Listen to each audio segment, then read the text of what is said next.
theoretical casting. Number 6, by the way. Theoretical casting.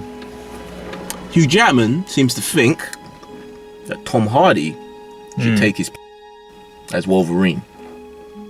Would you want to see that? Tom Hardy. He's closer to the height that Wolverine's supposed to be.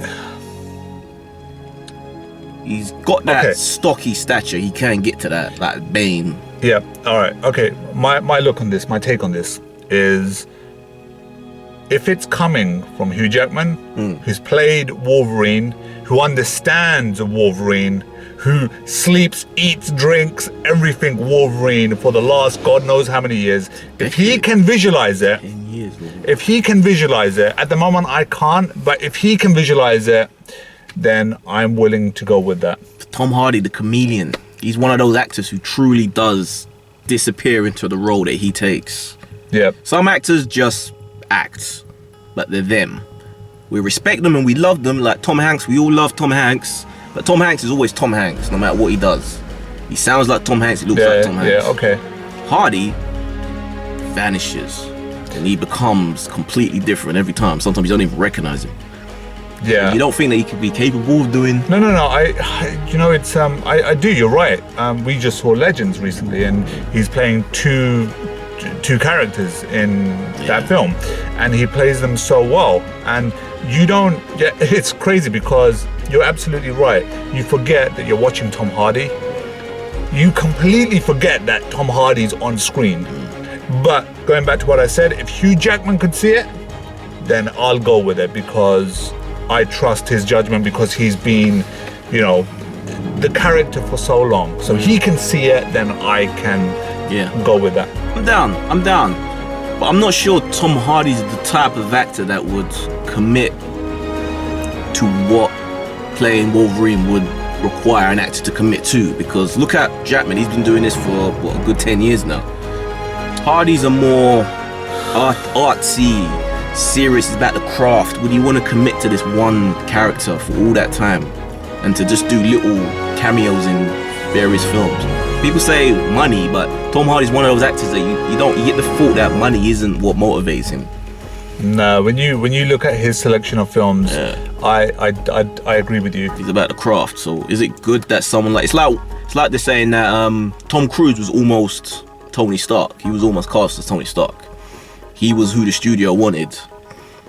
He couldn't commit to Tony Stark. Exactly. No. So if Tom, exactly. Cruise would never have. But then this will be in the negotiation stage. This will be them very clearly expressing, Fox clearly expressing the fact that if you are Wolverine, then you will commit. You would have to. We would like you to commit to a minimum maybe of 5 years, right? Okay. And if he goes with it, then that's great. Yeah. Because then he can't pull out of his contract. Apparently, Hugo Weaving, who was the Red Skull, he's still under contract to come back as the Red Skull, but he's said that he doesn't want to come back.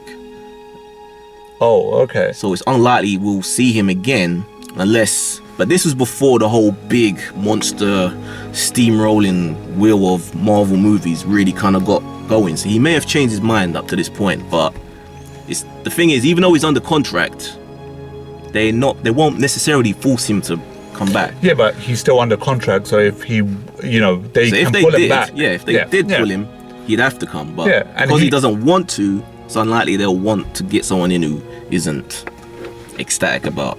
Yeah, but we are talking about, Tom Hardy being locked into a 5-year contract, and therefore, let's say he gets to a stage where, let's say in his 3rd year or his 4th year, he doesn't feel like wanting to go back to Marvel. We still know that if Marvel did bring him back, he would still give a very, very good performance. Yeah. So he would bring as much justice as he can to the character. He would do it. Number 5, sticking with Wolverine.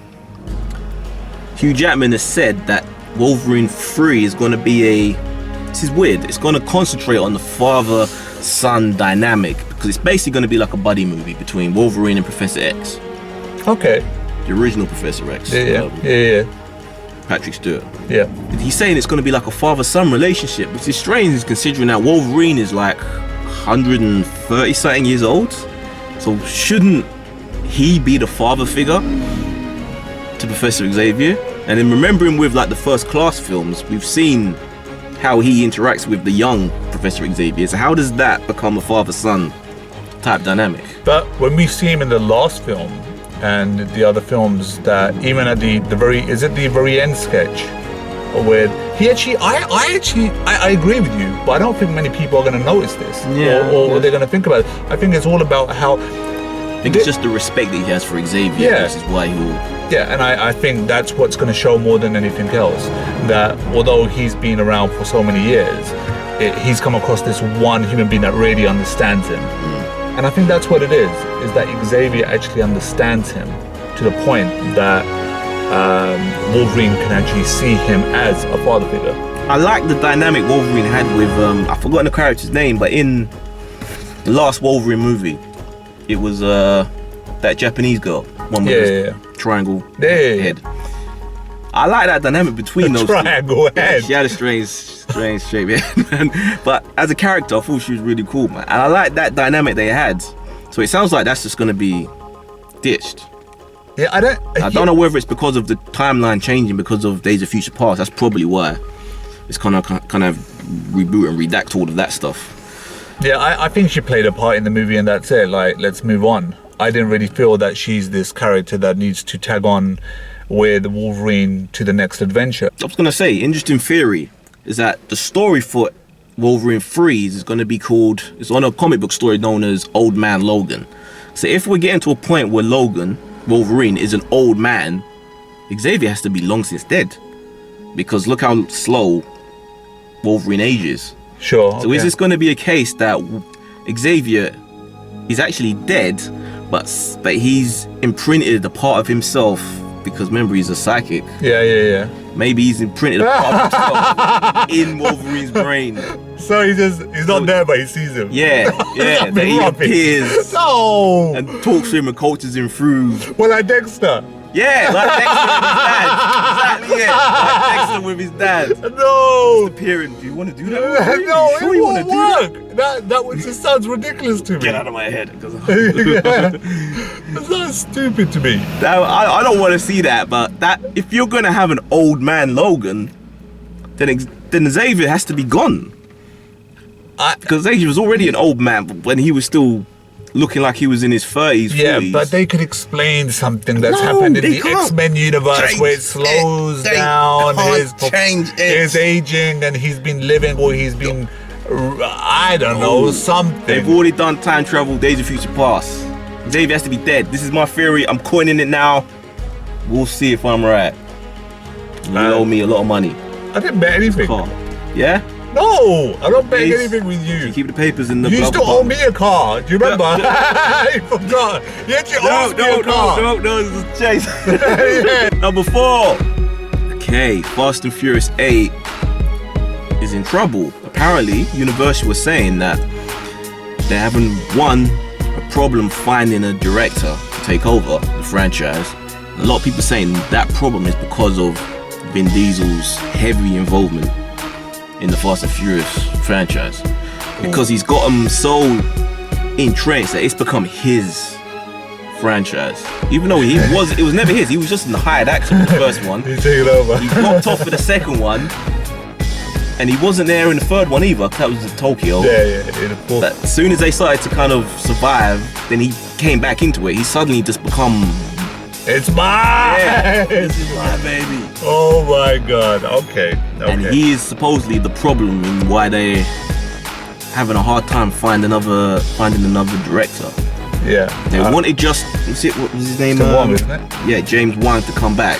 Yeah. They implored him, please come back. And he was like, he didn't want to come back. Apparently there was trouble with the filming of Furious 7, and not just because of Paul Walker passing, it was because of Vin wanting him to be involved in every little detail, every action sequence. He was calling up the director at night and producers from script meetups and talking through his lines of dialogue, wanting them to convince him that, okay, does this work? Will my character say this? Which is ironic considering, let's be honest here, Vin's dialogue in that film is freaking terrible. Everything's just my family.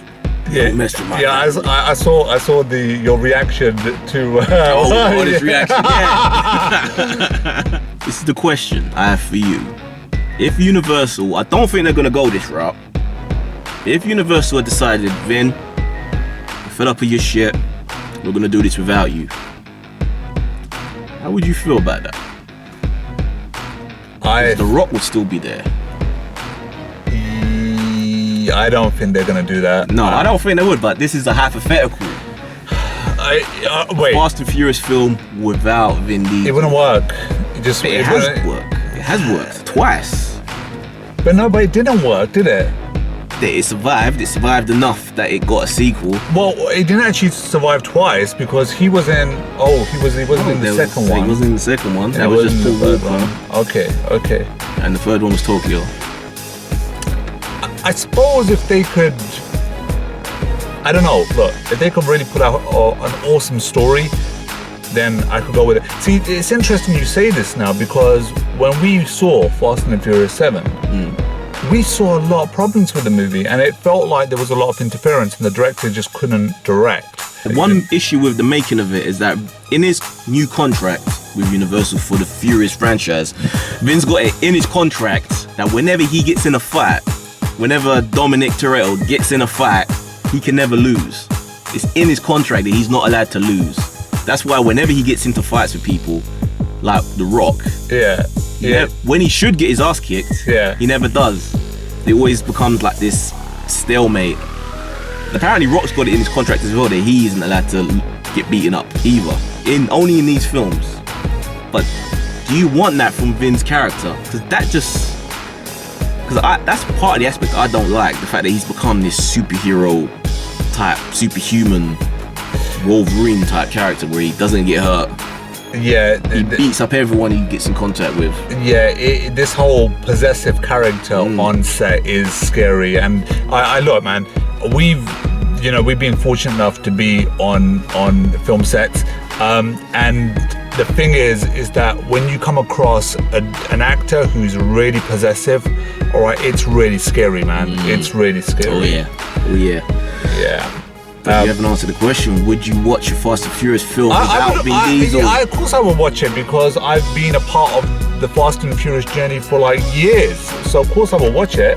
But, and who knows, I might even enjoy it. But do you think the rest of the cast would be so loyal to Vin that they wouldn't carry on? No, because they got to get paid.